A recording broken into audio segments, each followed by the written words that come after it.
Welcome back to another week's awesome tutorial on the HaxeFlixel game framework. So last week's tutorial we added the ability to give the player animations. We implemented the animations. Although if you notice on the screen that wee tiny little dot over there that looks like it's moving, although you might not be able to see it if you're watching on a phone screen or at lower resolution recordings or streaming. I guess you might not be able to see it. So in this week's tutorial, we are going to zoom in a bit and also fix the issue where the player can run off the screen borders. Now, this might not be as much of an issue if we have an actual map that we can see that comes with borders to stop the player from running off. But it's also a bit inconvenient having to look at something that small all the time. Like, the character is currently about as big as the projectiles are themselves. So let's see if we can fix this. Okay, to start off with, let's head on over and open up main.hx. Now this isn't really something we've really touched on up until now. And this is where your entire game starts. You can see it creates a new game and it's added to the children. Creates a new game and it implements the first state of play state. Now later on we will replace play state with, say for instance, main menu state or loading state, so that it starts the game off either loading in the asset or by showing the main menu so that the player can do things like change settings or start a new game or continue on the old game. But for now, we'll just leave this on play state. Now, what we specifically want to focus on this time are these two variables, the width and the height.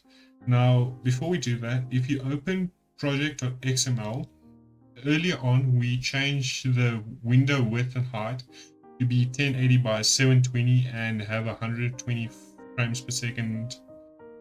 Now, this is awesome because now we have a bigger screen to work on. It's not necessarily that tiny screen that you start off with.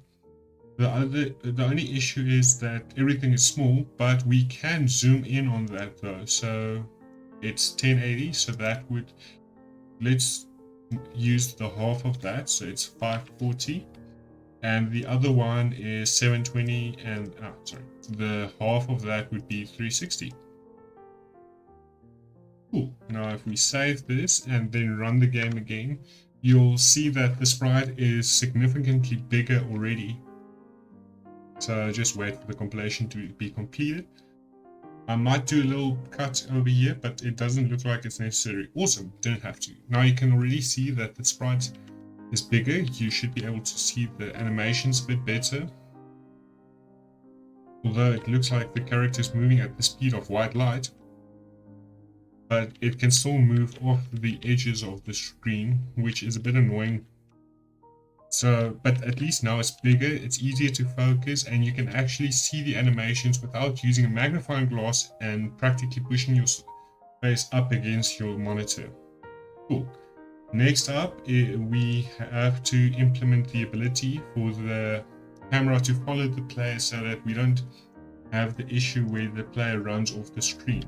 Now to do that, we can head on over into the play state, and right after we created the player, but before we call super.create, we want to have tell the function to follow the player. So we go flxg.camera.follow,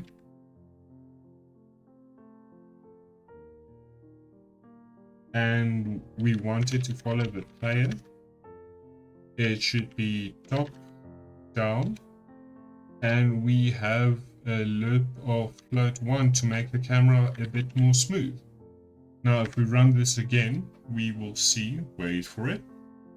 Okay, so it doesn't look like anything changed, but now if we run, we can see it's almost like there's this little bit of a border over here and over here, but in actuality we are running around on the screen and the camera is starting to follow us. Now we can visualize this a bit more efficiently if we were to say spawn a few monsters. We can make that 10 again, press F5, wait for it to compile, back in a sec when this compilation is completed. Okay, so it's about to finish up. Now we can see, for one, the monsters look huge against our player, but you can also see that we can now run around and the camera actually follows the player rather than the player just running off the screen. And even if we die, so if I stand still, also notice there is a bit of a bug with the collision detection. I still need to fix that, haven't gotten around to that.